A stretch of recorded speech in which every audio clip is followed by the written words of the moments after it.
ka niya nakita. Gaano ka ka-introvert? Introvert. Kasi tawag doon, kasi yung mabigat yung ginagawa. Yung ginagawa.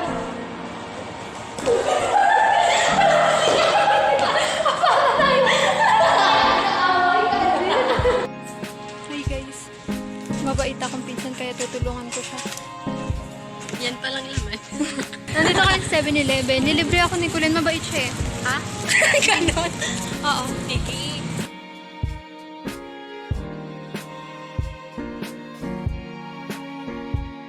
Hi guys. Tinutulungan ko yung kaso. Ang bait ko, diba? Where- Better, Where are we?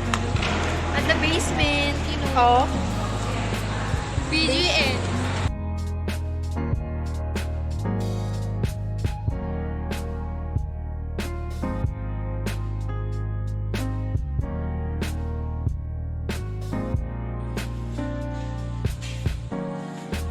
Meron po ditong nagnanakaw ng alcohol. May nagre-refill ng alcohol dito. Uy, ang mahal kaya ng sweet tuition dito. Kaya syempre dapat sulitin. Alcohol So, nandito kami ngayon. Sa STL. Flashlight ka.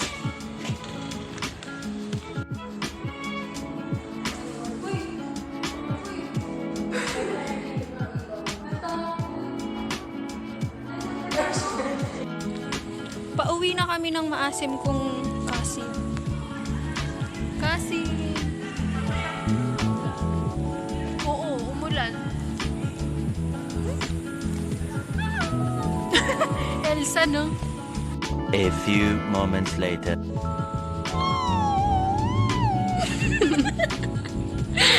Galing. Elsa.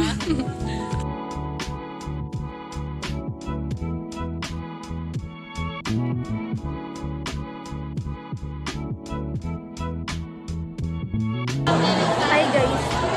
Nasa basement kami ngayon. Sinulit ni Kulin yung 25 pesos na popcorn. Takpan ako. Hinihintay namin yung time kasi mag-examine early. Meron tayong fishing vessel. R6 Ayun, used yung for fishing vessel. commercial or recreational fishing. Guys, gusto kong sabihin sa inyo, nag-aaway po sila. Meron pa pala. Tapos yung sinasabi mo, critical and exceptional, yun yung response level. Ano mo na yung critical? Ang hirap maging bobo. Hi guys, nasa elevator kami. Kami ang lalaki. Nakakatanggal ng angas. Tapos na yung exam namin eh. Andito na kami sa labas. Pauwi na kami. Tapos na yung exam, syempre. Mahihirapan na naman kami sa jeep. Grabe ka na, festival. Guys, ulit. Puro na lang guys to. So, gumagawa kasi ako ng mga documentary ng ano ko. Yung 20s ko, ganun. Kasi may nakita ako sa TikTok na parang maganda yung ganun na gumawa ka ng mga like mini vlogs or something na mo.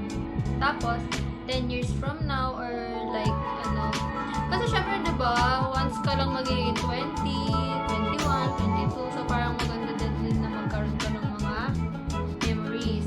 Din kasi ako, mahilig ako sa mga ganun. Mahilig ako mag-capture ng mga moments, mga videos, pictures, gano'n. So parang nagustuhan ko na gawin yun. And tinutulungan ko yung cousin ko na gumawa nito. Kasi kailangan nila to props. I mean, nila to, costumes. Ilang araw ko na siyang tinutulungan kasi wala rin siyang katulong. Siya lang mag-isa, so tinulungan ko na siya